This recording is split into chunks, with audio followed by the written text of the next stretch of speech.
Following the partition of India in 1947, East and West Pakistan were established, but deep-rooted differences soon emerged.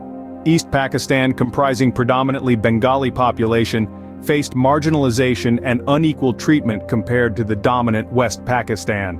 As political unrest grew, visionary leaders like Sheikh Mujibur Rahman emerged, advocating for East Pakistan's rights and autonomy. The 1970 general elections marked a turning point, with Rahman's Awami League winning a resounding victory. However, West Pakistan's reluctance to accept the election results sparked conflict, leading to a military crackdown in East Pakistan. In the face of atrocities and repression by the Pakistani government, Sheikh Mujibur Rahman declared independence on March 26, 1971. This declaration triggered a tumultuous period of struggle and sacrifice known as the Liberation War. The people of East Pakistan, supported by the Mukti Bahini Liberation Army, fought bravely for 9 months against the Pakistani military. Amid international support, Bangladesh secured victory in December 1971, culminating in the signing of the Instrument of Surrender on December 16. This momentous occasion heralded the birth of Bangladesh as an independent and sovereign nation. However, the aftermath of the war was marked by devastation and the arduous task of rebuilding. Bangladesh faced immense challenges in establishing governance, infrastructure, and stability.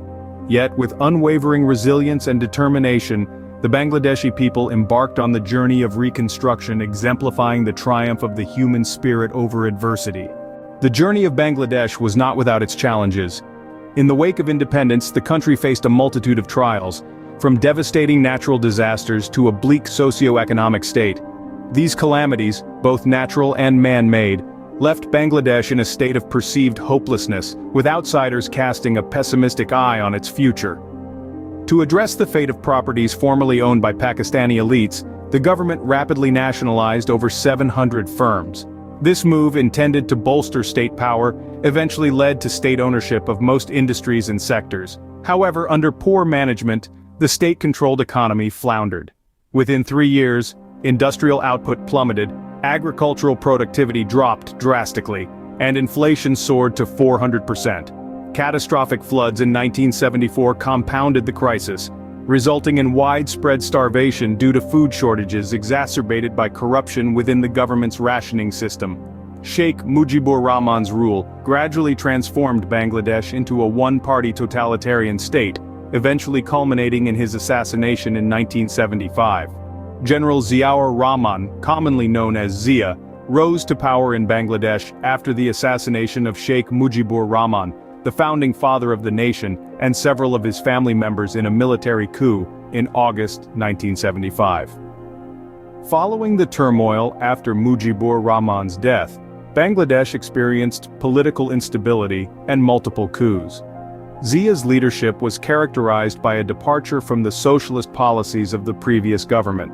He introduced economic reforms aimed at liberalizing the economy, promoting private enterprise, and attracting foreign investment. Under his rule, Bangladesh moved away from a state-controlled economy towards a more market-oriented system. Additionally, Zia sought to improve Bangladesh's relations with the international community, fostering ties with Western nations and international donors. He focused on rebranding the nation's image and worked towards achieving economic stability and growth. Ziaur Rahman's tenure was marked by a mix of successes and challenges. While his economic policies were viewed positively in some quarters for stimulating growth and opening up avenues for private sector development, his governance faced criticism for alleged authoritarian tendencies and accusations of human rights violations. Tragically, Ziaur Rahman's life was cut short when he was assassinated in 1981 in a military coup. After Ziaur Rahman's tenure, Bangladesh continued its journey towards economic growth, albeit facing several challenges. The subsequent leaders, including H.M. Ershad, Khaleda Zia, Ziaur Rahman's widow, and Sheikh Hasina, daughter of Sheikh Mujibur Rahman, contributed to the nation's economic trajectory in various ways. Over the course of 3 decades, Bangladesh began to transform. Quality of life indicators such as life expectancy, literacy rate, and per capita income started to rise. During H.M. Ershad's regime in the 1980s, Bangladesh experienced some economic reforms. Ershad worked on further liberalizing the economy, allowing more space for private investment, and continued the efforts towards economic expansion. However, his rule faced widespread protests and political turmoil, leading to his eventual ousting from power. Khaleda Zia, who became the prime minister in the 1990s, pursued policies that aimed to attract foreign investment and promote export-oriented growth.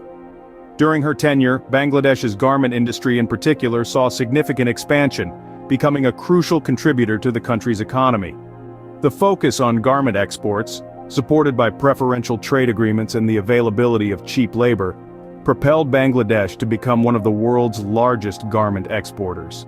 Sheikh Hasina, who alternated in power with Khaleda Zia, also continued efforts to enhance economic growth and development. Her government prioritized infrastructure development, education, and healthcare. The expansion of microfinance initiatives pioneered by organizations like Grameen Bank helped empower rural communities by providing access to credit and opportunities for entrepreneurship. Over time, Bangladesh's economy diversified beyond agriculture and textiles.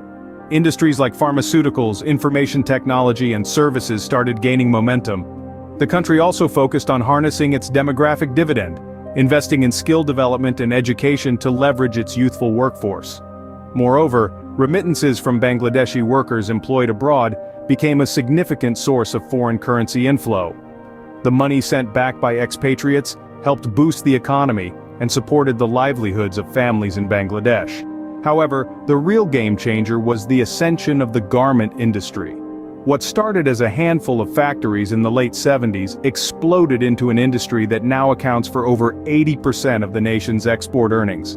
Bangladesh is now the second largest apparel exporter in the world, surpassed only by China. This boom didn't just invigorate the economy, it also created millions of jobs, particularly for women, fostering a degree of financial independence that was previously unheard of. However, this growth wasn't without its challenges. Over-reliance on the garment sector posed risks, as international competition intensified and labor disputes became frequent. The industry's vulnerability to global market fluctuations also raised concerns about the sustainability of this growth. Despite the achievements, vulnerabilities started to surface. With success comes new challenges. Bangladesh's economic growth and infrastructure development have indeed brought about positive impacts. Quality of life, literacy rates, per capita food production, and life expectancy have significantly increased over the past 3 decades. However, the country also grapples with the consequences of rapid urbanization, climate change, and political instability. Urbanization has led to overcrowded cities and immense pressure on public services, while climate change threatens the livelihoods of millions who rely on agriculture. Political instability, too, continues to cast a shadow over this progress. These challenges are compounded by governance weaknesses and corruption, which often hinder effective policy implementation. Under the leadership of Sheikh Hasina, Bangladesh has faced a myriad of contemporary challenges. While the government has played a pivotal role in steering the country towards development, limitations on dissent and allegations of human rights abuses have elicited concern from the international community. The government's ability to navigate these issues while maintaining its development trajectory will play a critical role in shaping Bangladesh's future. As we acknowledge Bangladesh's progress amid obstacles, uncertainties, and concerns about the sustainability of growth remain. Yet, the journey and potential future trajectories of this resilient nation are worth recognizing. The real GDP of Bangladesh reached $285 billion at the end of 2022, and it's expected to reach $446 billion for the current fiscal year, 2023 to 2024. The economy of Bangladesh has grown at an average annual growth rate of 6.4% in the last 4 years, and is ranked the 13th largest economy in Asia-Pacific. Bangladesh's story is not merely one of economic success, but also of resilience and the determination to thrive in the face of adversity. It is a testament to the country's spirit and an inspiration to others navigating their own path to progress.